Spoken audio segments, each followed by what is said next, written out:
Most important thing in business is honesty, integrity, hard work, family. Never forgetting where we came from. Thank you, Charlotte. Society and a community where that doesn't happen. Mm-hmm. You have both of your parents. Yeah, that's a blessing. Because my No, that's a wife's straight- father is dead. He died. And my wife younger than me. Mm-hmm. You know, so, and I realized that the other night, you know how things just come to you, and I was like, damn, you know, you don't have both of your parents. Mm-hmm. So, Oh, she doesn't have either of them. no, she has one. Okay. But still, it's like, Yeah. I have both. Yeah. That's a blessing. I was talking about you yesterday in my Black politics class, Mm-hmm. and we were talking about the IRA law. We were talking about the whole Kim K coming, and a lot of people were kind of misinformed and misunderstood as to what she represented. Mm-hmm. And so we was having a conversation about. I took them all the way back to when you did the documentary, the HBO documentary. And I'm always excited when I go back to that documentary and I hear the lack of empathy that you had. I heard the immaturity that you had at the time. Right. I heard the lack of faith that you had at the time. And then to see you now, I said, listen, so incarceration doesn't kill everybody. Right. Incarceration doesn't destroy everybody. There are people who have made that their own, and they making their pain pay them.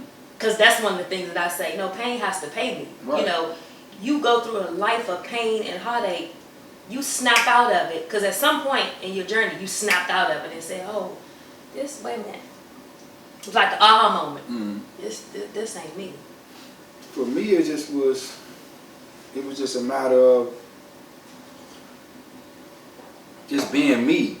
Like, I realized that I never forget, like, when I read George Jackson, the Solidarity Brothers, and just was seeing how he was able to articulate himself, how his thoughts during the time when it was published in the 70s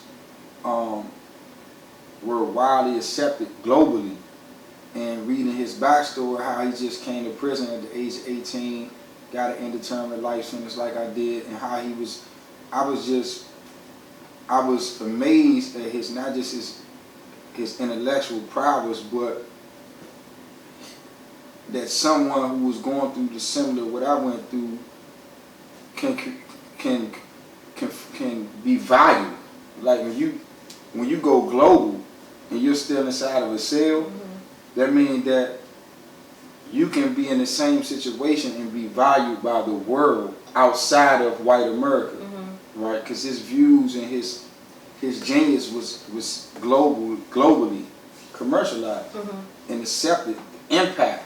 So for me, that was like my aha moment, not in the sense that I really changed. I just stopped getting in the way of me being me.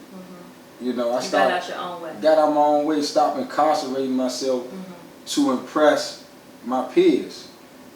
Because that's all I was doing. Like I always tell people I took my pre-SATs when I was 11. I was taking college courses at Howard University when I was 11. And nobody's really celebrated that. You know, people was like, oh yeah, you smart, blah, blah, blah. But, you know, it wasn't like celebrated as somebody when they got the new Gucci sweatsuit. And you know, the new Turbo ZX and the Box Maxima and the Cressida and you know, the big Dookie chain. And so, or just somebody. You remember all that? Yeah. Or just somebody who just shot and killed somebody. Like that's celebrated in our that level of respect that they were given, you know, for being fashionable, being violent, you know, or just sexually conquesting women. So, you know, so I wanted to be what was celebrated. But once I encountered George, that level of discipline and militancy that he had, but the intellectual genius that he had, and then he had a world view, which was kind of like rare. That's why I love him and James Baldwin so much, because they can critique. They have the ability as thinkers and writers to critique white America and racism scathingly, but they never fed into race, you know, the race ideology. Like George his thing was communism, so he had more like, he looked at it from like, it's not a race thing, it's economics. Whereas though James Baldwin, he just was like more of a humanitarian, you know, so he looked at it from the perspective that race is a social construct that's created by people with an agenda. And he just didn't buy into it, even though he can critique it, but he didn't buy into it in the sense that now I can only have allegiance and alliances with people that what we have constructed as black, which don't even include people from Africa who are Dominican or in the Caribbean or in Europe or and still from Africa, you know. So when you buy into that racial social construct of black and white, then it's like black just means those of us who were enslaved in America. Okay. Right? So for me, you know, it just was a progress, but it all began with George Jackson, Solidarity Brother, you know, and I think like James Baldwin kind of took me over the top, because for years I wouldn't read his stuff because he was gay, you know, and just progressing it within myself and starting to realize like nobody that's gay ever did anything to me. Like I was never molested, raped, you know, like I used to sell drugs to him, the business was always good. So then I had to question myself, like, why do I have this disdain for people because what they choose to do with their sexuality? Just like if I'm gonna say, okay, this guy, he's heterosexual, so I'm just gonna accept him because of that. But everything else, he's a deadbeat dad, he beats and abuses women, he destroys his community. But this guy, just because he's attracted to men, he made no pass on me. I'm just automatically going to disregard everything about him, you know. So and so for me, maturing in that aspect of just loving myself and loving being open to love everyone, accept people for how they are, not just pigeonhole them into certain aspects of their character. That was like the most, I believe, beneficial part of my development as a human being. And James Baldwin impacted me, and he impacts me, his writings, and informs me and inspires me in a way which I've never been besides with George Jackson. Okay. So we did not get the opportunity to say who we are here with today, and I am here with the amazing, extraordinary Halim Flowers. If you don't know him, as I always say, Google him. We're here at the Halcyon Arts Lab, where he makes magic happen, where he continues to make magic happen. He's already been making magic. And so, Halim, I like to just do like an icebreaker. This is not going to be a formal interview. We just gonna talk, brother and sister. We just gonna kick it, you know, like we do. We just gonna do that. So I'm gonna ask you some. I'm gonna say a word, and you going to, in maybe a sentence or two, you're going to expound on that word. Okay. Education. Education. The etymology of education is the word educe, and educe means to extract out. So education to me is not what teachers put inside of students, but what teachers put inside the students to bring the genius that's already instilled in them out. Okay. Wealth. Wealth in the capitalist society has been diminished to a parochial perception of promissory notes, or what we know as money, which is nothing but a medium of exchange. Which to me, wealth is economic capital, cultural capital, which can be embodied like intelligence, mannerisms. You have the objectified objects that represent wealth, and you have social capital. So wealth to me is very extensive. It can be your fitness, your health, your mental wealth, you know, your emotional wealth. So for me, wealth is internal and external, and I believe that in our society we give too much weight to the external things, and we don't realize, as I realize now having access to people with money, that they are far less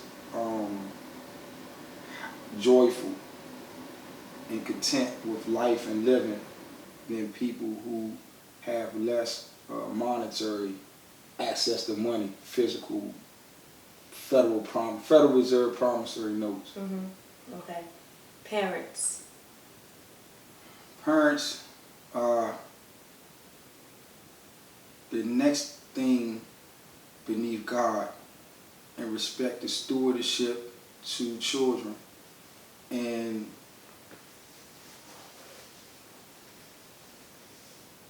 parenting is bigger than just inside of the home with those who we physically birth, because as it takes a village to raise a child, all of us who are adults in our communities and our neighborhoods are quasi-parents to all of the children that we encounter. So, and it's like I said, after God, it's the greatest stewardship amongst humanity and animals and insects on the planet. Religion. Religion, I'm an etymologist, man. The etymology of religion comes from the word re, which means like to do over. And religion comes from the word like liturgy, but it means like to retie, like to re-knot, right? So how I correlate that with the practical meaning is that religion is something that people use rituals, physical rituals, internal rituals, garments, something that they repeat over and over. Maybe it's a place like a synagogue, a masjid, or a church, to get reacquainted with their creator, themselves, and their principles. So for me, my religion, being Muslim, my religion being Islam, is very intricate in my life, but I'm not a religious person. I'm more like a spiritual person. So, but it's a set of beliefs and a set of practices and rituals that people use to reacquaint themselves with their moral constitution and moral values, and to counterbalance the worldly influences. Okay. And the last word is the word that I know that you always talk about. It's one of your favorites to talk about, and I want to know why. Love.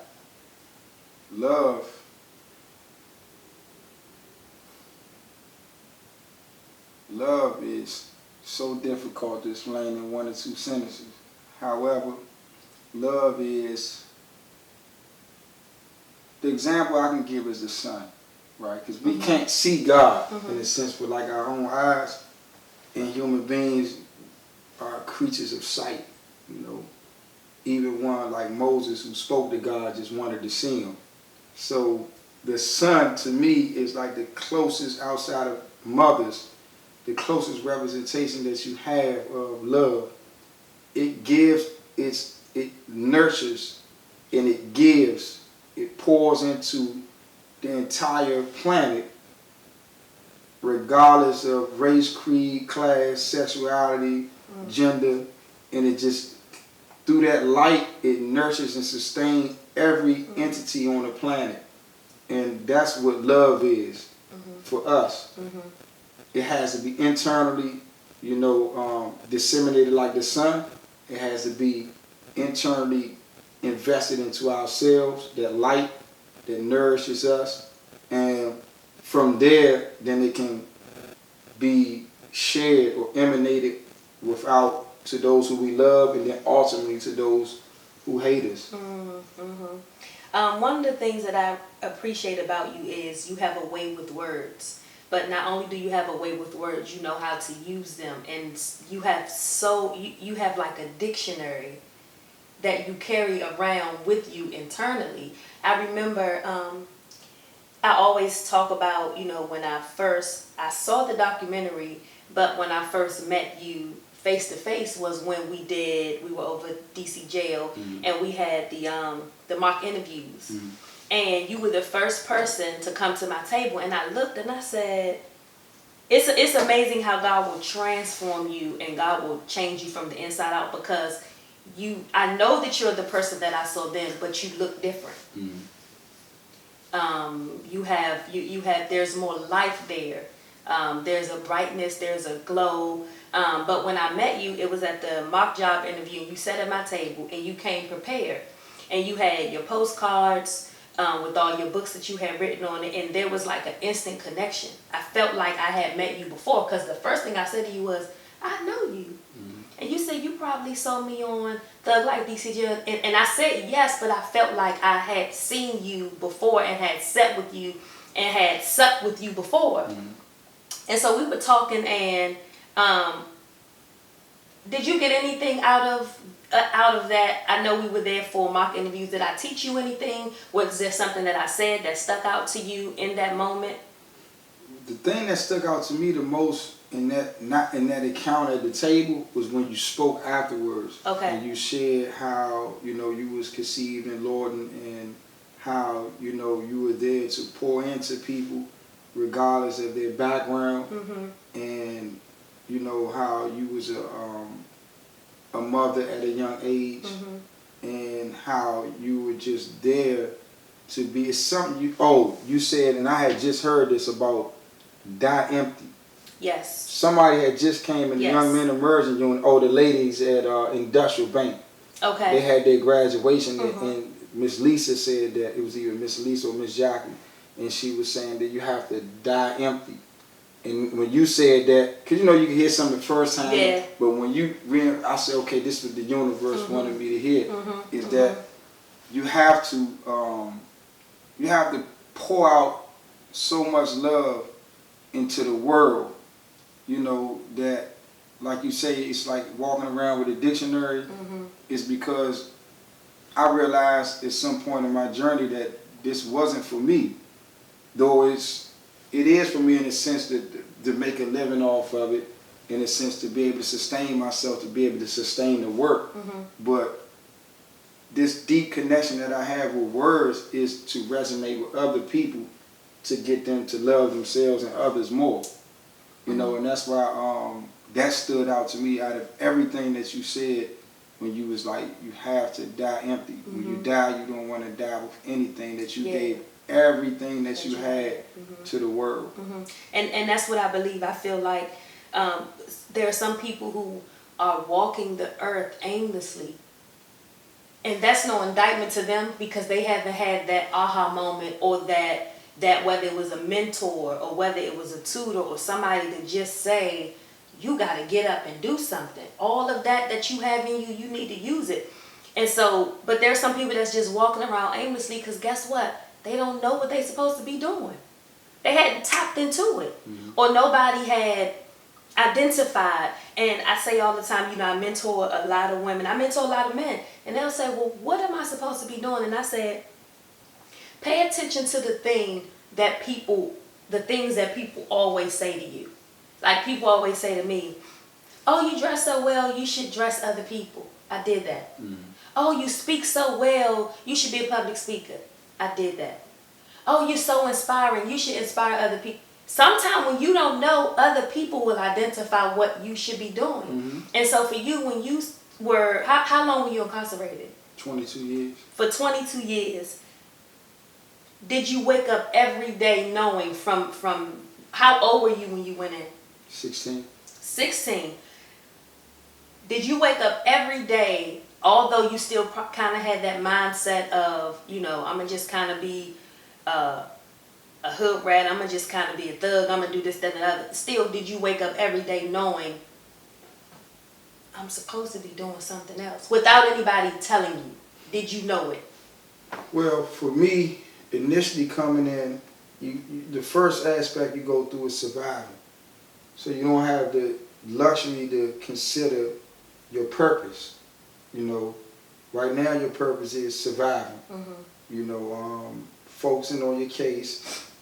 Then if you get convicted, then it's like focusing on what's going to be my plan to get back out. That's one thing I never gave up on, was focusing on doing what I needed to do to get out, you know. And so once I kind of, you know, went through that survival phase and went through my little path of destruction, which was celebrated in the penal environment, to give me that type of respect to be myself, you know, then for me, it was like once I read George Jackson's book, Solidarity Brother, it seemed corny to me to be a thug.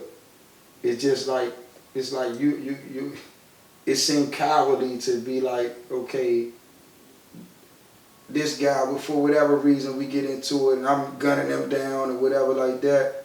And then when the police come, I just act like a coward and just let them just have their way with me and just throw me in the cell for the rest of my life. So I transitioned from a thug to a revolutionary, right? And then, so from that point on, I woke up every day as just with like a revolutionary. But then it took me time to understand that the revolution that was meant for me wasn't the one that was meant for Fidel and Assad Shakur. And mine was love. You know, it wasn't about staging the coup against the government and changing the laws. And for me, it was a revolution to get people to love themselves and love each other. You said something in a, I guess I don't want to say class. I'll say class. You said something, and this is when you were a free man, and you came back inside the jail to speak to the other people who were there, some being your comrades, some being family, and you said, don't destroy your life of genius for a life of destruction. And when you, and oftentimes I'm always, again, I am a mother, right? And I have my son here with me, he's 22. And he's a genius. And when you said that to me, I saw him. And so I said, people don't understand how much they're worth. You think that the corner because you can have all the degrees, you can have knowledge to get more, but you would rather just with your degree, and this is no indictment against my son, I talk to, young men about this all the time. If this is what you have and you have the potential to get more, why is it necessary to hang around with a group of thugs or goons or what? We were on the way coming here, and he said, Mom, I gotta get some gas. And so the location of the gas station he went to, I've never gotten gas there. I'm in the form of a female. I'm a woman. I'm ladylike. But I'm shocked too, right? And I remained in this frame for so long because I'm shocked. Because I know when to go, where to go, when not to go, who to connect with. I'm emotionally intelligent enough to know what's going on around me. I pay attention to everything. And I said, he said, well, Mom, this gas is cheap. And I said, well, son, you might want to consider going about 2 miles up. And what I was, because there's a history of DC that he doesn't know. And I said, this place is known for murders. I remember in the 90s, they had a murder up here literally every other day. People across the street are hungry. Them dudes don't have no job. They see you pulling up. You just trying to get some gas to go into your next workshop or photography event, and they see you and they hungry, so they see you, and so you become. I said not. So I'm teaching people to kind of transform how they think and how they move. Even with us being working women and working men and educated, we still gotta move different. We have to move different until we are able to position ourselves away from that whole. And I love community. I'm big on community. But at some community events, I'm not going to go to. I'm big on fellowship. I'm big on celebrating people. But there are some events I'm not going to go to. For me, I have an intuition because I'm a woman. But then because I'm a woman of God, I have what we call the spirit of discernment. And so when I'm in a room, if the energy ain't right, guess what? I got to exit because I'm big on energy. And so a lot of times, I just remove myself because I believe in you got to guard your space and you got to guard your heart. And so for you, how do you stay grounded and how do you stay sane and how do you choose the people that you connect with and how do you choose the places that you're going to go or that you're not going to go? And have you ever declined going somewhere? Because the homies will always stay there. We'll evolve and they'll still be there. How does that work for you? For me, in prison, for those who know me, I kind of developed in being like a lone wolf. That's what they would call me because, like, once I got into myself, you know, I had like my own lane. So my thing is like I work out by myself. You know, I read my Wall Street journals. I go to the library. I study the law. I just read up in encyclopedias. I write my little books. I kind of. I want one thing Ta-Nehisi Coates said is that writers. I love him. We are solitary. We are solo by nature because in order for us to get into our craft, we have to be alone and quiet, right? And since I've been out. And how long have you been out? 6 months. Okay. Going on 6 months. So for me, it's about knowing your values, right? And once you know your values, then you align with people, places, and things that are in a direct alignment with your values. And when they are not, then you do not, right? So it's just kind of like, I'm big on simple. One thing Steve Jobs said was that simple is complex. People make simplicity so complex, but life is really simple. So me, I'm a man of wealth. You know, I read the Wall Street Journal every day for years, and I invested in my intellectual property development for years, whether it was poetry, whether it was short story fiction for movies, ideas, plays, screenplays, fashion designs, things. So my thing, and most important of all, fitness. So me, I look at myself as like I have a limitless ability to create wealth because I'm a man of ideas. So when your core value is wealth, beginning with your mental, physical, and spiritual wealth, and then your external material wealth, then you understand that poverty is not a financial statement but a mental condition. So I choose not to align myself with people, places, and things that are infected with poverty. Not that they don't have money, right? People who accept and embrace a culture that's associated with not having, you know, money and not having access to proper foods and nutrition and not exercising. So it's someone right now in Ward 8 in Southeast that's coming up in poverty, but they're not accepting it. He or she, they're going to go to school, they're going to get the degree, or they're going to start the business. Their mind is already set, and they're not going to live a poor lifestyle even though they're in a poor community. And eventually, by the universal laws that we don't attract what we want but what we are, they're going to attract the necessary people, places, and things that's going to be reflective of a wealthy lifestyle. You know, beginning with mental health, beginning with physical health, and then external material possessions. So for me, when somebody asks me, like, I see you on Instagram and you be in, you know, the mansions and places like around people, you don't feel intimidated. I'm like, no, I'm more wealthier than them. They might just have one lane. I have a limitless ability to put ideas together. So for me, when I do turn down going to certain spaces, because it just don't align, it's not in alignment with my values. You know, and it's not like a hierarchy. I'm better, they low. No, I understand. It's just I know what I value. Yeah, it makes sense. I think one of the greatest gifts that God gives to us is creativity. I live by creativity. That's why I love Jay-Z so much, and it's not more so the whole that he has good music, but he is a creative genius. For you to sit in a quiet space such as what we in, and you become one with who you are, and your mind starts to work and you start to see it, and you can't see it until you see it. I think that is an amazing blessing, because what you saw in all those different prisons, and one of the questions I asked you when I met you then was, how many prisons have you been to? It didn't matter, because everything that you saw, you're seeing it now. From starting a business, to being in mansions, to being in rooms with wealthy people, to, you know, being married.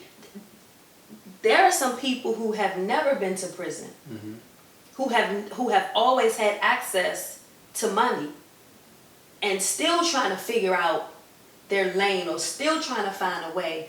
When we were coming over here, one of your colleagues was talking, and she said something that was so powerful. She said, you have to be transparent.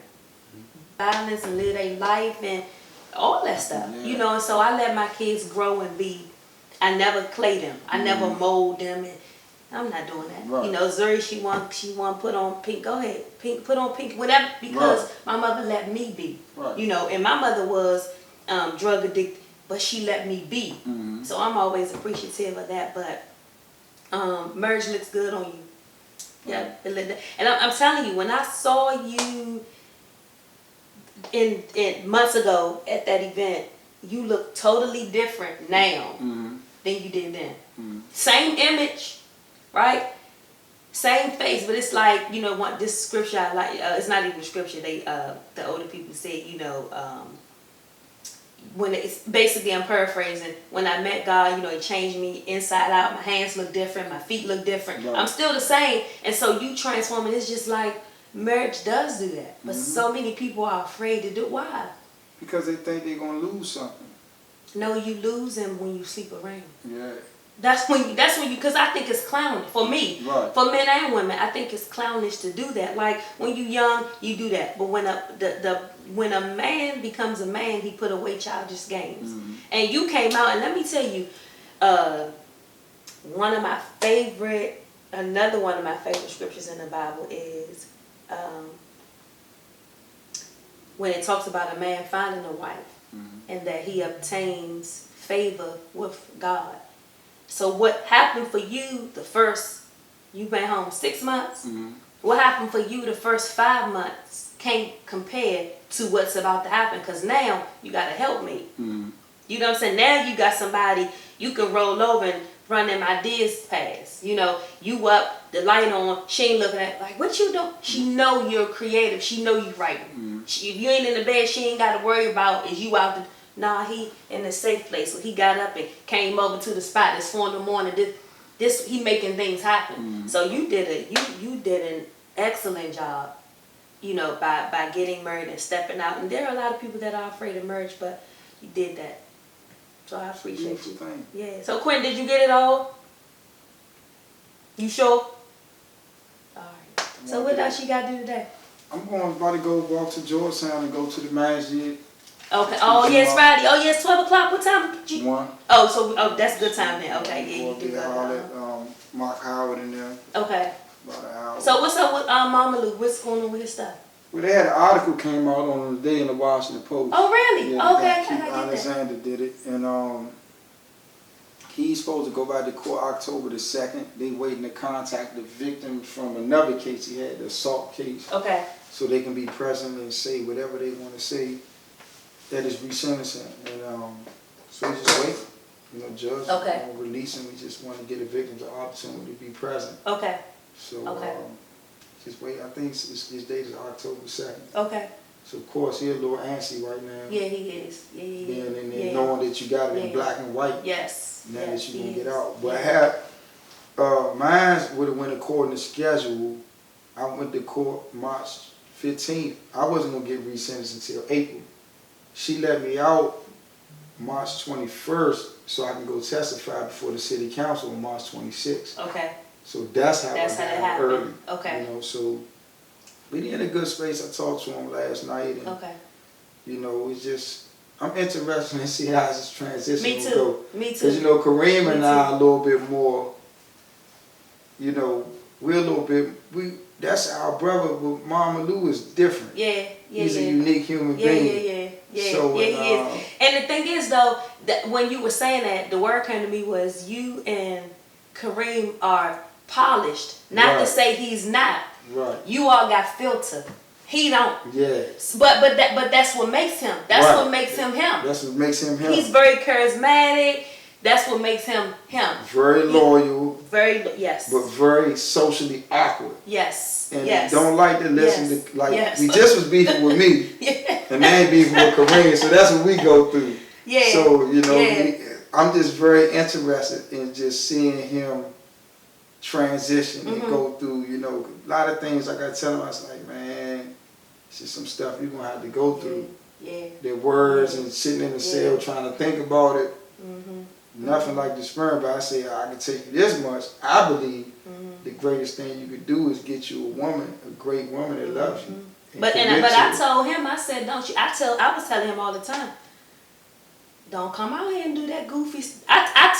Not only what I just said to the group, Right. I would tell him because I saw him as a man in the group. Right. I said, don't come out. I'm telling you, man. I said, because guess what? What you think you getting from these women, you not getting. I said, stop building a relationship with this girl on Instagram. You don't know nothing about her. I said, people got lead. You know what you, and I don't know if he did it. You know what you can. I said, don't, man. I'm telling you, you don't want to get these. They still the same. Some of them still the same. Right. They set up queens. They set up artists. Had nothing changed. Right. So you don't want to do that. You got too much to lose. He's an asset. And I told him, I was like, we was talking yesterday. I was like, I said, I look at women all day. Like, you're going to see some stuff that's going to blow your mind. I said, but the trauma that come with it, it's not even worth engaging. You talking people about out here broken. They incarcerated. And then they want you to fix them. And that's what I was talking to him and Stone. I said, what you going to find out is that you being paid sex for therapy. You're the therapist, and she's giving you sex. Trauma, I'm talking about, and you can see it. Like, you can just be walking about, and you'll see the women that's...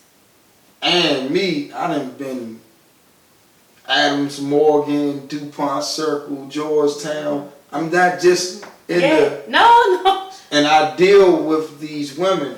These are my friends. Yeah. You know, I go to their houses, I spend time with them, you know, and they pour into me, and I know what they going through. And a lot of times, good, oh man, our people's got that money. Ooh, yeah, but it's a lot of antidepressant medication, suicidal ideations. Yes, when you start getting to know them, and you looking in that cat, and that's why I'm so grateful. That's another reason why I'm grateful for you, because I said, you don't be in the belly of the beast like that, and you come out and you hit the ground. It don't really happen like that. And then for me, it's almost like almost like a versus between you and I, male and female, because I've seen so much stuff. I ain't on no medicine. I ain't gonna get on that. No drugs, no nothing. I'm talking about tea and chocolate. You know, I mean, I'm talking about I'm gonna eat all the food I want to eat. Right. I'm gonna buy what I want to buy. Shoot, I'm not into. I've never been, because I saw what it did. Yeah. I posted the other day. I saw what crack cocaine did to my family, my friends, and my parents. And in this season of my life, and probably here in the book, I am not dealing with. I'm not connecting with no man, Halim. They gotta have it. Yeah. I don't care how much money you got. I don't care how good sex is. I don't care where you live, because I'm not easily impressed though. Right. I'm all woman. I'm not easily impressed by none of that. Right. I'm not connected with nobody that I've run up on you and you playing with your nut.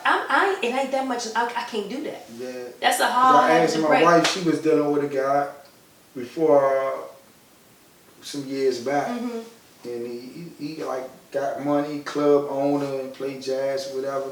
And I was like, what killed that relationship? And she was like, he was, you know.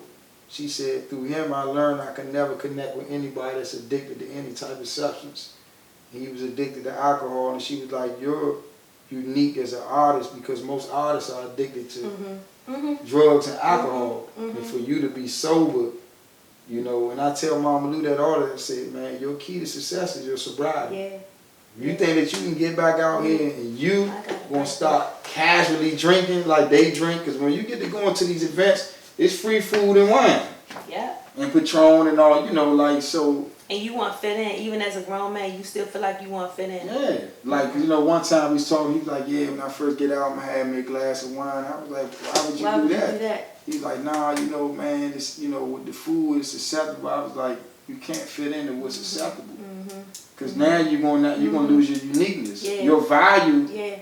You think you can fool yourself into thinking that they're going to like you better because you're doing what they're doing. But when I be in them people's houses, I'm like, hold up for a second. Can you direct me to somewhere where I can pray? They be like, Yeah. huh? I'm Yeah. like, yeah, I gotta pray. Yeah. The sun just set. Yeah. Yeah. And then they be like, oh, okay. They'll take me to a room. And this is my shawl, and you know. And then when I get finished, they be like, how many times a day you do that? And I explain. They be like, that's powerful. That's powerful. That's needed. That's I how wish you I had that. See, you have a lot of discipline, and it take discipline, and a lot of people don't have it, and that's powerful. That no matter where you are, no matter what, how much money, or how much wealth is in the room, you still remain authentic to what got you here. Right, the creator. You know, the creator. Yeah, Man. and speaking of which, it's 12:10. You gotta pray soon. Quentin, and I called this man 16 times. Come on, we done. Take a picture. Take a picture of it. Yeah, get a picture. You want to do it? Where you want to do it at? Right here or outside or somewhere? Right here. Right here. Okay.